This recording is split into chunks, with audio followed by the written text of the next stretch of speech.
When I look at my comic books on eBay, I see these things called graded comics. Who gets these things graded? How much do they cost? And what's the difference on the different colors on the label? Today I'm going to tell you about all the difference between graded comic books and a regular comic book, and what you should do and who you should choose to grade your comic books. Welcome once again to Wonderworld Comics. Today we're going to talk about graded comics. The pros, the cons, the differences, all the things in between. I've been doing comic books now for 15 years, and I just started doing graded books 10 years ago. Graded books is really, in this industry, the difference between the top dollar you can get for a book and the haggle factor, as I like to call it. We're going to start with some of the early people, which were CGC and PGX. PGX is widely considered to be the least popular of the grading services. They are cheap, they're effective, but they don't grade nearly harsh enough. If you just want to put your comic books in a piece of plastic, PGX is definitely your economic choice. Don't rely on the grades per se, because we've had a lot of instances where people have cracked open a PGX book and sent it to one of the other two companies, and the grade was much lower because PGX doesn't look at all the factors that the other guys do. So I wanted to show you these. This is a really good, this was a situation where somebody wanted to grade two books that combined together to make one image. Use these guys when you just want to have a cheap way to encapsulate your books. But once you get them and start doing this for a while, you're definitely going to want to move on to a much more serious grading company like CGC or my personal choice, CBCS. Grading comics started when basically two collectors who were in a debate about which one had the better books said, well, let's let another company come along and decide which one of us is better, which one of our books is better. So two big collectors got these independently graded, and one graded higher than the other, and before you know it, it basically started the entire pissing match. Collectors want to have one of everything, and they want to have the best that they can have, and if somebody has one better, then you have to one-up the other one by coming up with the even better one. That's why we started talking about CGC. So back in the early days of comics, there were a lot of things you could do to a comic book to restore it, to change it. There were things that are hidden inside that a lot of people never really paid attention to when they were trading comics and buying comics. So CGC came along and they did the full gambit of inspection process. It was started by a guy by the name of Steve Borak. Remember that name. He becomes very important later on in this video. So when you start looking at the early days of comic books and you start talking about the restoration and the grading and the trimming of the books, you start talking about the first thing that we discover here in our little sampling, which is the green label, the dreaded green label. Green label means that it has some kind of flaw or defect that you should be paying attention to. In this particular case for Aquaman #1, it's missing the last page of the book. Unbeknownst to us when we submitted it through another third party, we didn't know that it was missing the last page. The person that was submitting it for us didn't realize it was missing the last page, but CGC did receive the book and realized it's missing the last page and graded it with that green label. You'll get that green label also sometimes when the book is submitted with an autograph, but submitted to CGC. We'll get back to that also later. It'll say something to the effect of name written on book. No mention that the name might be Stan Lee or Jack Kirby or something like that. That would make that book more valuable. It's actually, in CGC terms, worth less than a regular blue label book. The biggest downside to CGC books is a process of grading and encapsulating that causes what most fans call Newton rings.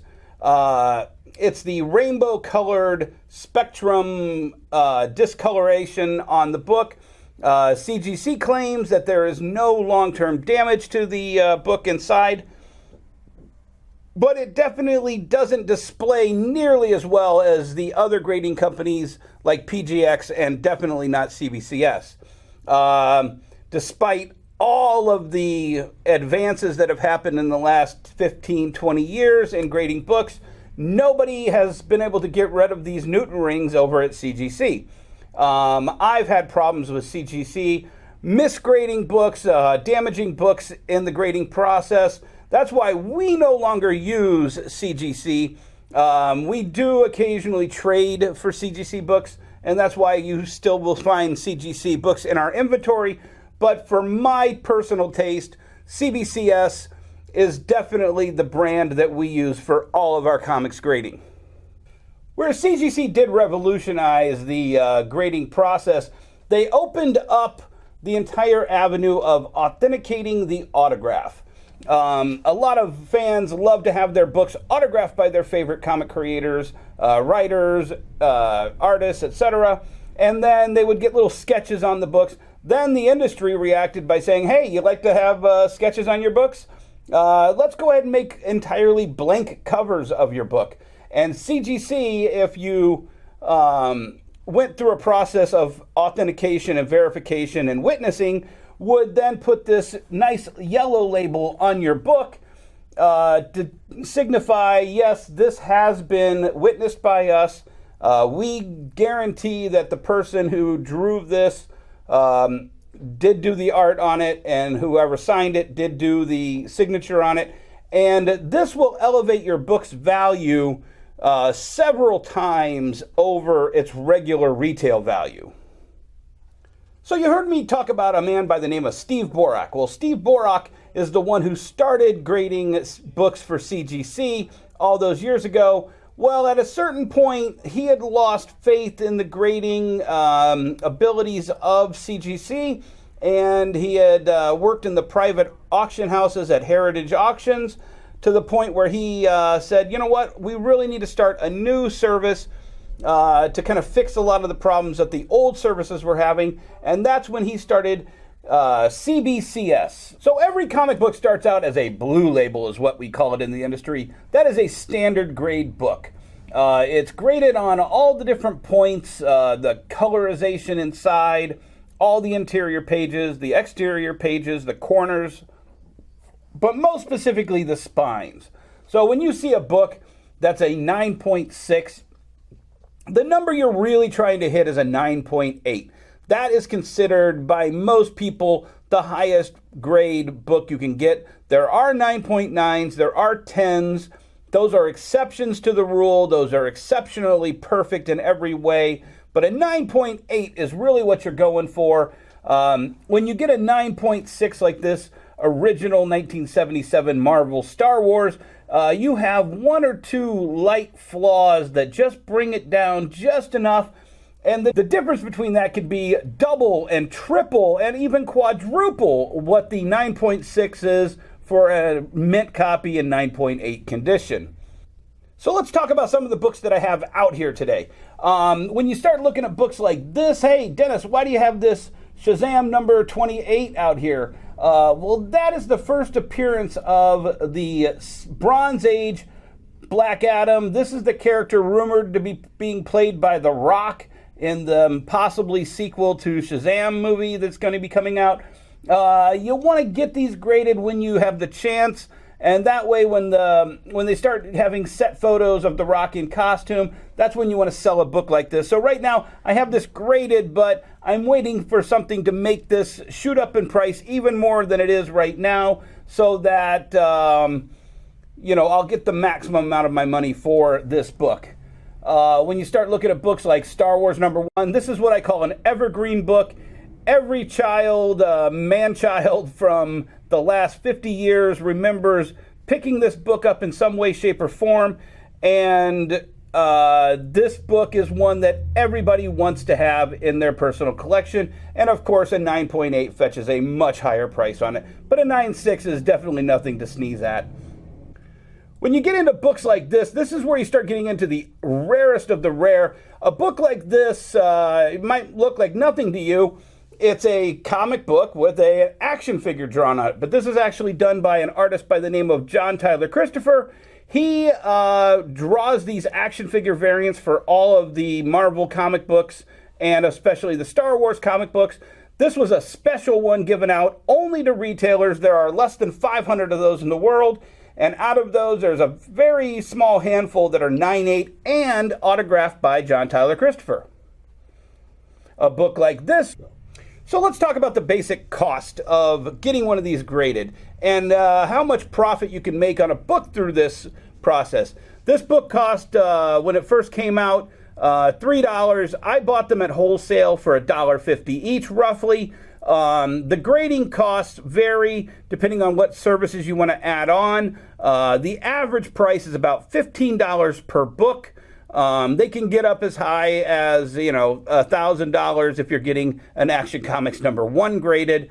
When you get into getting very specific like that, you pay a % of what the value of the book is. But when you're talking about modern books like this, you're talking about $15. So for $1.50 for the book and $15 to have the grading, and of course shipping to have it shipped there and to ship back to me, I've got probably about $20 to $25 into having this book into a plastic graded case. And when you minus that out of the resale value of that book, like I said, this book goes for about $450 to $500 now. So you make a very big increase on your profit. I'm not in a hurry to sell these because this is the equivalent of owning Walking Dead #1, and if they ever make a movie or animated series or TV show out of this comic book, this book will blow people's minds. I've read it. It's amazing. Like I said, Romeo and Juliet in space. That's all you need to know, and it is a bizarre trip to be on. Check out Saga #1 in trade paperback form until you're ready to buy a big boy like this and drop a good $450 or $500 on it. So earlier I talked about how you get a green label from CGC if you have an autograph on there that they didn't personally witness. A lot of books were signed for a long time before CGC even existed. I told you that you want to get a 9/8, 9/8. But then what is a red label? Red label is called the verified signature program. That's where you get another company outside of the comic book grading company to verify that the signature in that comic book or on that comic book was done by the person you claim it is. When they verify that signature, they'll give it a red label. The difference between a book like Infinity Gauntlet #1 at 9.8 is around $200. When you get that red label and you get a 9/8, you're looking at probably another $100 worth of verification. The price to get that verified is about $25 additional on your grading. So it really does give you extra value for the comic book, and it's a service that only CBCS offers. So once again, you get a standard blue label. Then you if you have it autographed and you want to get it verified, you get the red label. Then when you get it verified by CBCS, you get the yellow label. This was signed by Stan Lee when he was still alive. It was authenticated by CBCS after he signed it. And the yellow label is the highest level you can get to. So like I told you in a previous video, comic books are about time and patience. You got to know when to hold them and know when to fold them. I'll tell you what, this is a whole lineup of books that I currently have in my holding patterns right now.